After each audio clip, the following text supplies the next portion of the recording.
Assalamualaikum warahmatullahi wabarakatuh. Hai Sobat Tangsel, kembali lagi dalam acara PDKT, Podcast Dinas Kesehatan Tangsel. Berkaitan dengan Ramadan, kita akan membahas tentang tips untuk menjaga kesehatan selama Ramadan.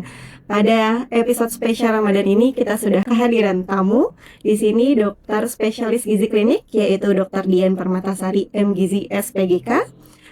Dr. Dian ini bekerja di RSU Kota Tangerang Selatan, kemudian di RSU Hermina Ciputat, dan juga di Klinik Sirka BSD ya dok. Hai dokter. Halo, apa kabar? Alhamdulillah baik, dokter baik? Alhamdulillah sehat. Terima kasih ya dok sudah menyempatkan untuk hadir dalam podcast kita hari ini. Ya, sama-sama. Untuk jabatan sekarang dok sebagai Kepala Instalasi Gizi di RSU Tangsel ya dok ya, dan untuk organisasi aktif sebagai Ketua PDGKI Cabang Banten dari 2019 sampai sekarang ya dok ya. Oke, hari ini puasa dok? Baru aja batal. Masalah perempuan ya. Iya, ada tamu tadi undang ya. Iya. Oke, jadi untuk Ramadan ini kan kita umat Islam di seluruh dunia itu menjalankan ibadah puasa ya dok ya, mulai dari kita habis sahur sampai kita buka puasa. So, kita nggak makan, nggak minum ya dok, nahan emosi ya dok ya. Kemudian kita tapi tetap harus beraktivitas seperti biasa, gitu. Nah untuk kuncinya dok agar tubuh kita tuh tetap bertenaga dari kita sahur sampai kita buka puasa tuh gimana sih dok? Ya, intinya ya sebenarnya puasa ini kan kita niatkan untuk beribadah ya. Biasanya kalau kita niatkan untuk beribadah, pikiran kita tuh nggak kemana-mana selainkan berfokus untuk ibadah. Nah, untuk menjalankan puasa yang supaya lancar ya tentunya tubuhnya harus sehat dulu. Jadi kalau misalnya tubuhnya sehat, dia bisa berpuasa dengan baik dan lancar. Makanya memang sebelum kita menjalankan puasa, ya kita harus menyiapkan dulu diri kita ya. Tentunya ya harus dalam kondisi yang bugar, yang sehat ya, sehingga nanti puasanya menjadi lancar dan bisa selesai sampai Lebaran insya Allah. Nah kuncinya ya memang harus menjaga kesehatan dan tetap harus menjaga pola hidup sehat. Kenapa? Makanya puasa itu juga diwajibkan untuk sahur ya, tujuannya kan untuk mengisi energi di dalam tubuh kita sampai nanti kita berbuka. Kemudian nanti bukanya pun juga harus mengonsumsi makanan-makanan sehat.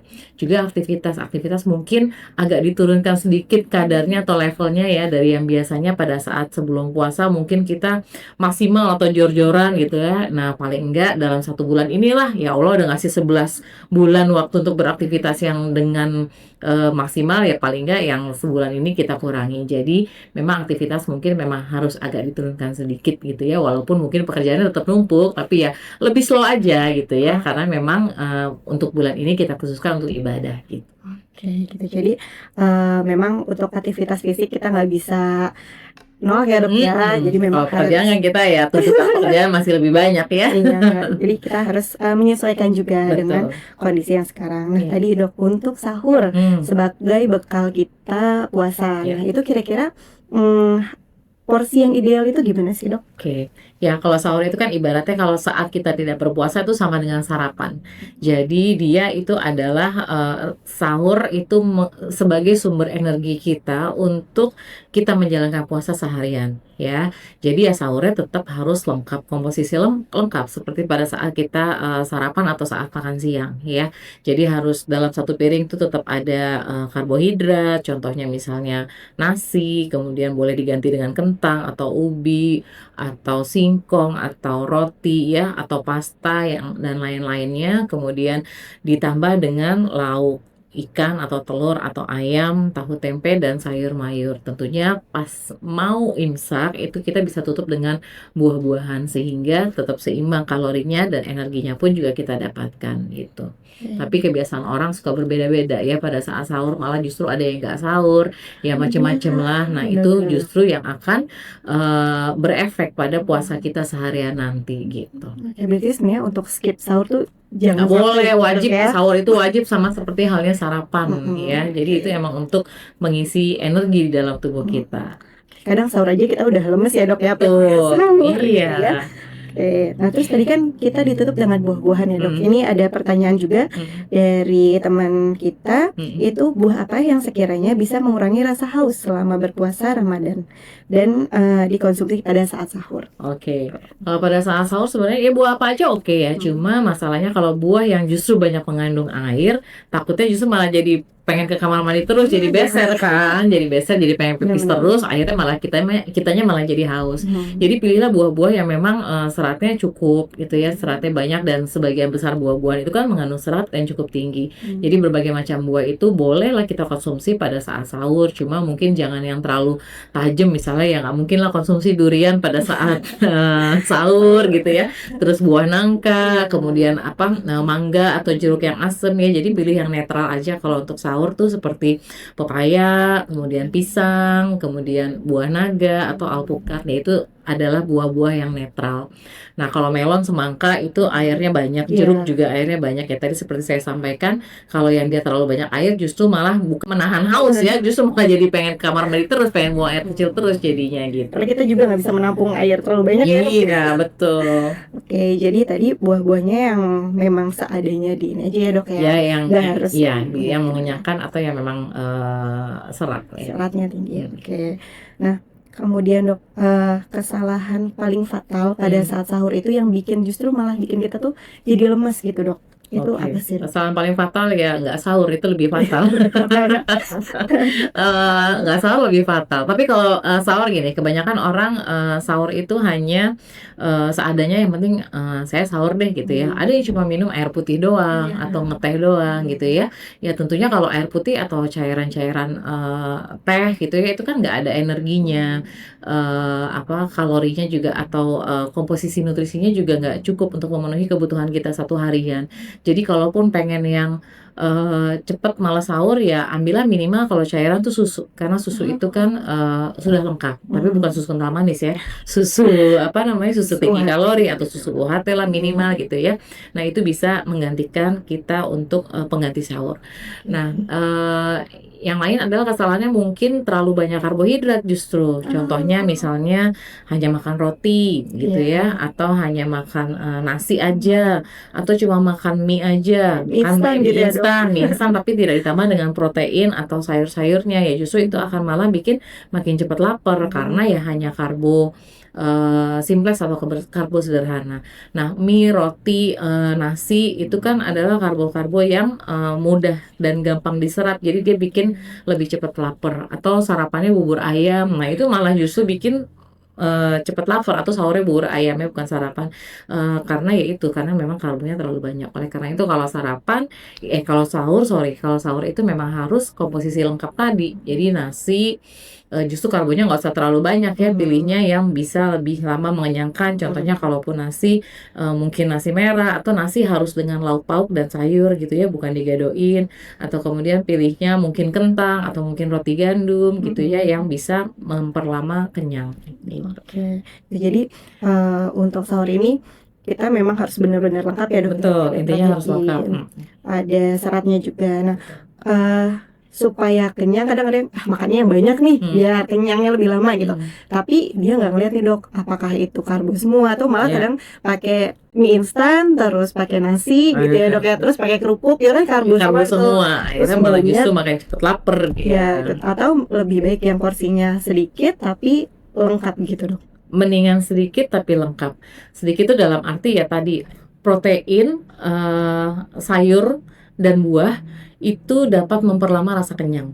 Jadi memang penelitiannya protein, sayur buah, karena sayur buah mengandung serat dan protein itu memperlama rasa kenyang. Jadi kalau bisa sahur ya lebih banyak di protein, sayur dan buah itu, justru karbonya yang sedikit gitu. Karena itu yang lebih akan lama di dalam saluran pencernaan kita. Jadi kita bisa lebih lama untuk merasa kenyang lah ya, atau nggak lapar. Kemudian jangan lupa, biasanya air putih nih yang agak susah kalau untuk bulan puasa ya, kebanyakan tidak tercukupi. Padahal pada saat bulan puasa itu juga air putih juga tetap perlu ya, atau cairan tetap perlu. Jadi pada saat sahur bisa sekitar 2-3 gelas kita penuhi untuk kebutuhan hidrasi selama kita berpuasa, di luar dibuka puasa dan setelah sholat isya ya. Oke.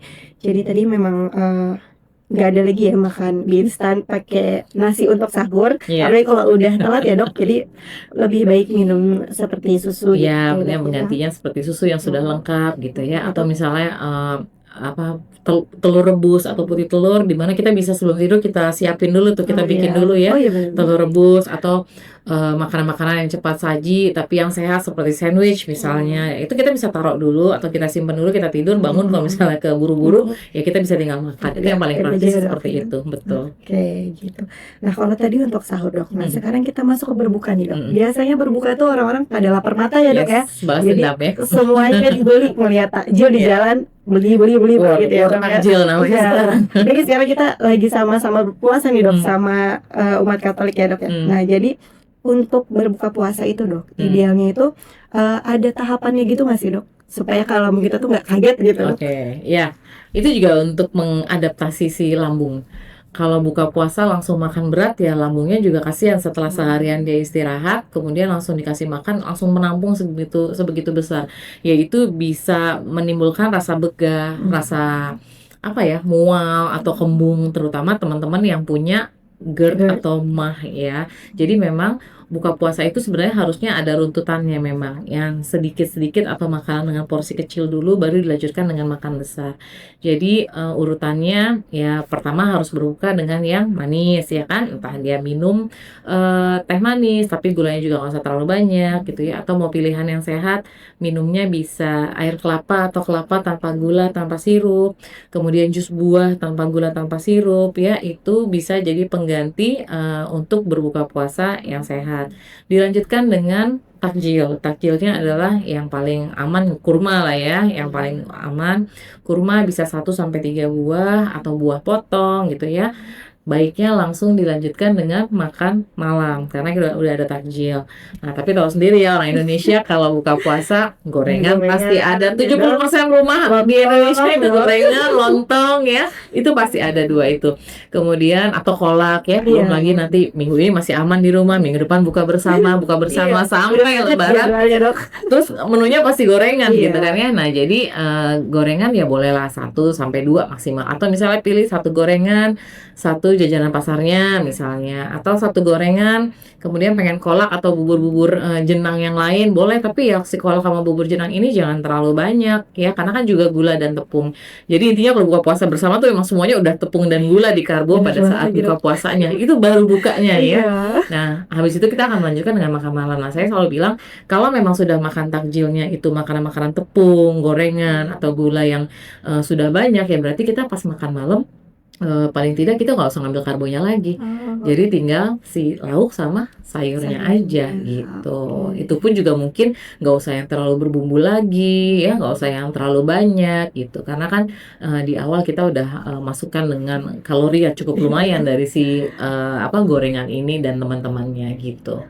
Oke, jadi di saat makan utama itu udah tinggal apa nih yang belum masak gitu ya dok, kayak sayurnya gitu ya. ya. Terus kan juga banyak yang kebiasaannya itu habis tarawih baru makan. Iya. Nah itu juga hati-hati karena kalau habis tarawih baru makan besar, kita udah mendekati waktu tidur.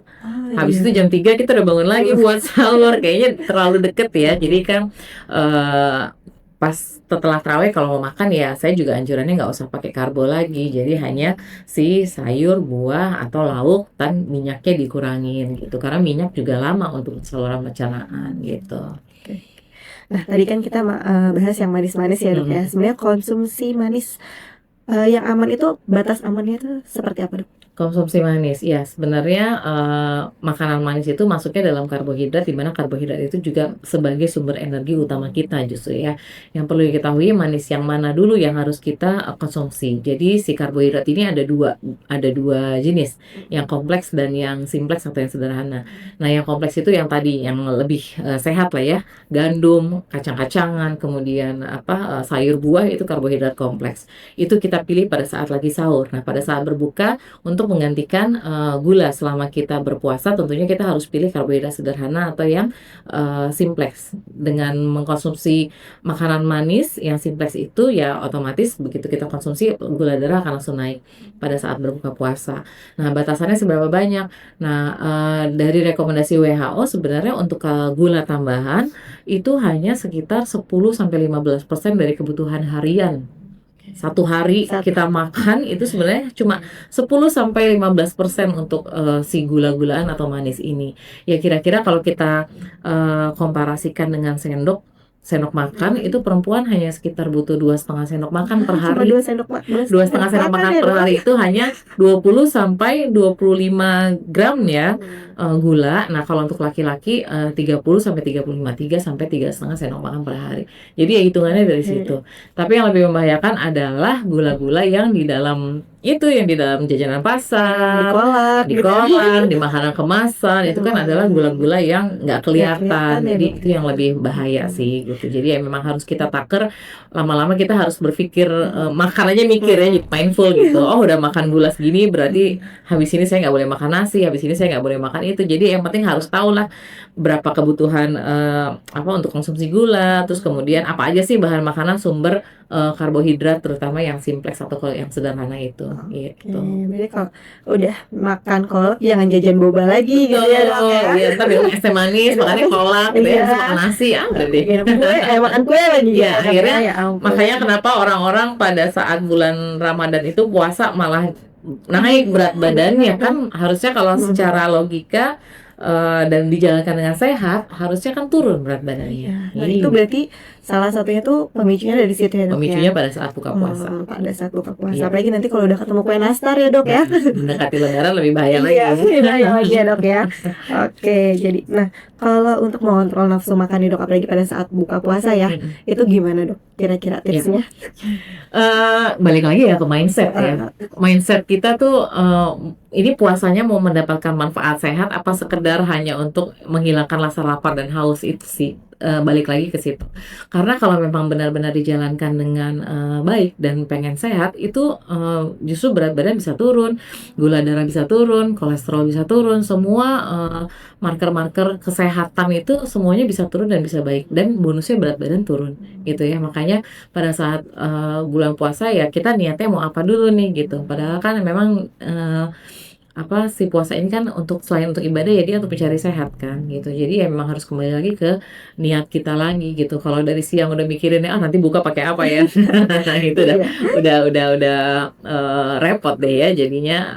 Akhirnya niat ibadah kita atau niat sehatnya malah jadi nggak kesampaian gitu. Jadi memang harus kembali lagi ke mindset kita, tujuannya kita mau Ramadan ini mau apa gitu. Oke, tadi kan untuk laparnya, Dok. Nah, kalau untuk menjaga hidrasi tubuh, Dok, selama bulan puasa ini, selama kita menjalankan ibadah puasa itu, supaya kita tetap terhidrasi itu gimana, Dok? Oke. Ya sebenarnya pada saat berpuasa hidrasi kita juga tetap harus sama, tercukupi saat sebelum puasa ya, atau nggak puasa. Jadi tetap 8 gelas per hari untuk dewasa normal ya, 8 gelas per hari itu harus tercukupi atau sekitar 2 liter. Kalau masih muda bisa sampai 2,5 liter lah, apalagi nggak ada penyakit apa-apa ya.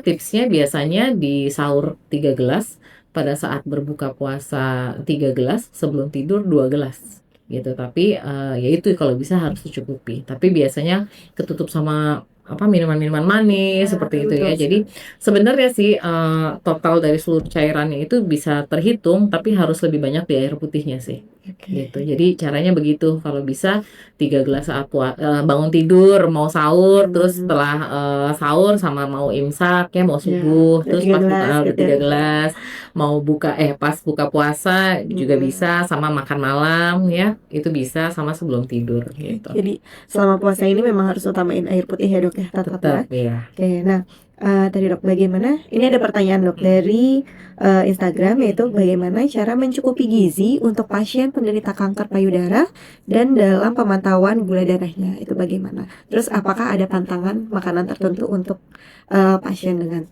ini dalam kondisi puasa atau dalam kanker payudara tapi dia puasa atau gimana ya? Atau biasa aja, kondisi biasa? Ya di sini sih tidak ada keterangannya ya, Dok ya. Mungkin karena kita dalam edisi Ramadan, jadi mungkin dalam kondisi puasa. Oke. Ya, yang pertama kita harus tahu dulu ini kanker payudaranya ya stadium berapa ya. Kalau yang berat ya 3 ke atas dengan komplikasi, mungkin tidak dianjurkan malah untuk berpuasa gitu ya. Karena kan orang dengan cancer aja nafsu makannya udah luar biasa berkurang, kemudian berat badan juga pasti turun. Belum lagi kita lihat kalau misalnya status gizinya underweight misalnya, ya itu memang tidak dianjurkan untuk berpuasa. Kan kondisinya juga dia lagi sakit, ditambah dengan status gizi yang tidak baik dan metabolisme yang nggak baik ya mestinya memang tidak berpuasa. Tapi kalau memang dalam kanker payudara tapi mungkin stadium 1, 2 yang masih sehat, yang masih belum komplikasi, kemudian yang masih bisa menjalankan ibadah puasa ya silakan, tapi memang saya tidak pernah memaksa untuk harus bisa selesai gitu ya. Jadi memang harus sekuatnya. Eh, Intinya kebutuhan nutrisinya tetap harus terpenuhi karena kalau untuk pasien kanker dia memerlukan kalori atau energi yang jauh lebih besar dari orang normal biasa karena metabolismenya juga yang lebih tinggi gitu ya. Jadi memang benar harus terpenuhi. Jadi pada saat sahur ya memang tetap lebih banyak di protein, sayur, buah, karbohidrat kompleks gitu ya. Mengurangi karbohidrat simpleks sama. Mungkin pas lagi imsaknya malah dia menambahkan susu. Jadi si susu itu bukan menggantikan tapi dia justru harus menambah. Tapi susunya juga pilihan, susu khusus yang untuk penderita kanker gitu ya atau susu tinggi protein gitu. Kemudian pas saat berbuka puasa ya ini dia tetap harus kejar ya, mungkin buka puasanya juga sudah makan besar langsung walaupun dengan porsi yang sedikit dulu, nanti mungkin setelah tarawihnya dia makan lagi, nah sebelum tidurnya ada susu gitu. Jadi tetap harus terpenuhi untuk kebutuhan pasien ini gitu. Wah, kebutuhannya lebih banyak ya Lebih dok banyak. dan harus dipenuhi. Nah, Betul. kalau untuk yang dengan sakit GERD sendiri itu dok, itu ada pantangan atau makanan yang tidak boleh dikonsumsi oleh pasien dengan penyakit GERD kan? Pada saat puasa. Iya. Oke. Pada saat puasa. GERD juga kita harus cari penyebabnya apa ya, Oke. karena penyebab GERD itu banyak tapi selalu makanan yang disalahkan gitu ya. Padahal penyebab GERD mungkin ya karena dia banyak konsumsi obat-obatan, kemudian apakah dia sedang dalam kondisi kecapean, ataukah memang dia juga telat makan atau salah makan gitu ya. Jadi kita harus cari penyebabnya apa. Yang paling banyak tuh biasanya justru karena dia stres, karena banyak pikiran. Jadi asam lambungnya naik terus akhirnya jadi GERD-nya jadi kambuh. Nah, lucunya yang ajaibnya itu biasanya malah penderita GERD pada saat bulan Ramadan nggak ada keluhan. Iya, GERD-nya jadi sembuh ya. Jadi maksudnya jadi berkurang lah, jauh berkurang dibandingkan pada saat dia tidak berpuasa. Kenapa ya? Karena mungkin niatnya ibadah, fokusnya sudah beda, nggak mikir macam-macam ya. Akhirnya memang berkurang ya. Cara makannya ya tetap sama seperti pada saat tidak berpuasa, dengan porsi yang sedikit-sedikit tapi sering ya. Sahur wajib udah pasti, tapi makanan-makanannya memang pada saat sahur itu untuk penderita GERD jangan yang terlalu berbumbu misalnya, jangan terlalu banyak gorengan, jangan yang bersantan-santan gitu ya, karena gorengan santan itu akan lama di lambung, jadi bisa membuat kembung ya atau rasa nggak enak atau begah. Nah, cari yang netral misalnya sayur bening, kemudian atau sop-sopan gitu yang berkuah-kuah yang gampang dikonsumsi. Kemudian pada saat buka puasanya juga kita nggak langsung makan besar atau nggak langsung makan dalam jumlah yang banyak. Memang harus makan snacking dulu, takjil dulu dengan pilihan yang sehat tadi. Kemudian sholat maghrib, kemudian baru dilanjutkan dengan makan.